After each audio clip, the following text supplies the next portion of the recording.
Media के बीच चर्चा का विषय बना प्रधानमंत्री मोदी की बिहार की रैली। देखिए सुर्खियों में रहा मोदी जी का बिहार रैली शो।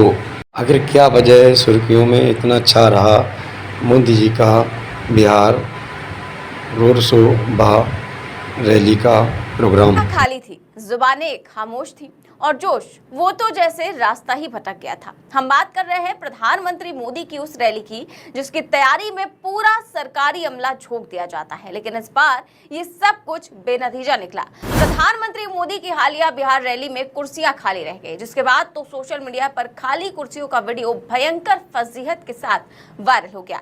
लेकिन फजीहत यहीं तक नहीं रुकी। बिहार के मुख्यमंत्री नीतीश कुमार, जो आजकल अक्सर ऊटपटांग हरकतें करते रहते हैं, उन्होंने मोदी जी के सामने कुछ ऐसा कर दिया कि मोदी जी खिसिया कर रह गए। तो क्या हुआ ऐसा, नीतीश ने एक बार फिर से क्या कर दिया है, इस पर बात करेंगे। लेकिन सबसे पहले मोदी जी की रैली का ये वीडियो देखिए। जिसने एक बुलंद आवाज के तौर पर भारत को अखंड भारत का सपना दिखाया, प्रधानमंत्री आदरणीय नरेंद्र मोदी जी का पूरा मोदी जी आजकल देश के अलग अलग राज्यों में रोड शो और रैलियां कर रहे हैं। इसी के मद्देनजर बिहार में भी मोदी जी ने परसों रोड शो किया और कल रैली की। परसों के रोड शो की तस्वीरें तो हमने आपको दिखाई ही थी, जिनमें इतने कम लोग थे कि आप उंगलियों पर गिन सकते। लेकिन यह हाल रोड शो तक ही सीमित नहीं रहा, बल्कि मोदी जी की रैली में भी कुर्सियां खाली रह गई। ये वीडियो शेयर करते हुए बिहार कांग्रेस ने लिखा कि कल चमन था, आज सहरा हुआ। पटना के बाद आज कुर्सियां खाली, विक्रमगंज रोहतास के दुर्गाड़ी मैदान। वहीं पप्पू यादव ने भी इसी रैली का वीडियो शेयर करते हुए लिखा कि बिहार में बीजेपी का बेड़ा गर्क, राज्य ने पीएम को नकारा, बिहार को छलोगे, राज करोगे, ये हम बिहारी नहीं होने देंगे, ठगी अब और नहीं चलेगी। विक्रमगंज से किशनगंज तक भाजपा का होगा सुपड़ा छाप।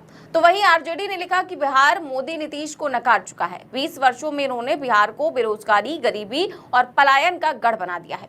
ये दृश्य है बिहार का, जहां मोदी जी रैली करने पहुंचे थे, लेकिन इस बार न तालियां गूंजी, न नारे लगे और ना ही वो उत्साह दिखा जिसके लिए बीजेपी की रैलियां मशहूर रही हैं। इन वीडियो को देखकर लोग सवाल करने लगे हैं कि क्या मोदी जी का जादू इस लेवल पर खत्म हो गया है कि प्रधानमंत्री को सुनने के लिए अब कोई दर्शक ही आने को राजी नहीं है, पब्लिक मोदी मोदी के नारे लगाने को राजी नहीं है। अब इन सवालों पर तो चर्चा हो ही रही है, लेकिन इससे ज्यादा चर्चा है नीतीश कुमार की फिसली हुई जुबान की।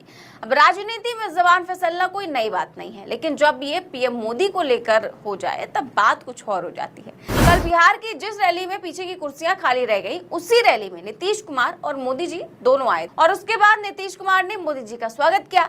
लेकिन स्वागत करते करते तो नीतीश कुमार मोदी जी को भूल ही गए। मोदी जी सामने बैठे हुए स्टेज पर और नीतीश कुमार उनका नाम ही भूल गए और क्या कह दिया। माननीय प्रधानमंत्री श्री अटल बिहारी जी ने, श्रद्धेय माननीय प्रधानमंत्री श्री अटल बिहारी जी ने, नीतीश कुमार ने मोदी जी को अटल बिहारी वाजपेयी कह दिया। इसके बाद तो पूरे देश में राजनीति में हलचल ही मच गई। वैसे तो ये स्लिप ऑफ टंग ही था, स्लिप ऑफ टंग होना कोई बड़ी बात नहीं है, किसी की भी जुबान फिसल सकती है और अक्सर मंच पर हम देखते हैं कि नेताओं की जुबान फिसल जाती है। लेकिन नीतीश कुमार आजकल ऐसी हरकतें, ऐसी अजीबोगरीब हरकतें कर रहे हैं कि उनकी किसी भी हरकत को नॉर्मल तो नहीं कहा जा सकता और ना ही नजरअंदाज किया जा सकता है। कभी वो किसी के सिर पर गमला रख देते हैं, तो कभी वो राष्ट्रगान के समय में हाथ हिलाने लगते हैं, बातचीत करने लगते हैं और तो और उनके कई सारे ऐसे वीडियो वायरल हुए हैं कि एक शोक सभा में जाते हैं, वहां पर तालियां बजाने लगते हैं। तो कई सारे ऐसे वीडियो नीतीश कुमार की वायरल होते रहते हो और अब नीतीश कुमार ने मोदी जी की जगह अटल बिहारी वाजपेयी का नाम ले लिया। अब जैसे ही नीतीश ने ये किया तो मोदी जी तो देखते ही रह गए कि आखिर हुआ क्या। हालांकि तुरंत ही नीतीश को एहसास हुआ कि उन्होंने गलत नाम बोल दिया और उन्होंने तुरंत खुद को करेक्ट किया। माननीय प्रधानमंत्री श्री अटल बिहारी जी ने, नरेंद्र मोदी जी ने, अटल बिहारी वाजपेयी तो पहले काम किए थे, तभी जो आदरणीय नरेंद्र मोदी जी भी आपके लिए इतना काम कर रहे हैं, तो एक बार खड़ा होकर के इनका अभिनंदन करिए। सब खड़ा होइए, खड़ा हो सब, अरे सब खड़ा होकर के इनको प्रणाम करो। तो नीतीश कुमार ने तो गलती सुधार ली, लेकिन विपक्ष को तो मौका मिल गया।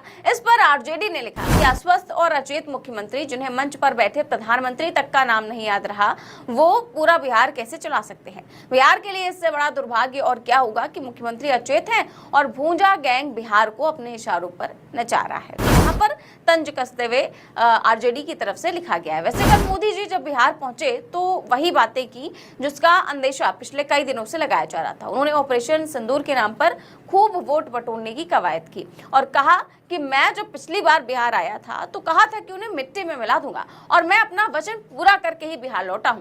उनकी इस भाषणबाजी की नेहा सिंह राठौर ने कैसे हवा निकाल दी। 5 साल पहले जब कोरोना की लहर शुरू हुई थी तो बिहार का चुनाव जोर पकड़ रहा था और जब देशवासियों को अपने घरों में रहना चाहिए था तब मोदी जी बिहार में रैली पे रैली किए जा रहे थे।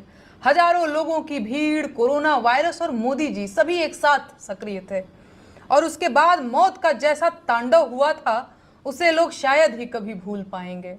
मैं खुद अपनी मां को लेकर अस्पताल में 12 दिनों तक एडमिट थी। खैर, अब बिहार वासियों का दुर्भाग्य देखिए, देश में कोरोना ने फिर से दस्तक दे दी है।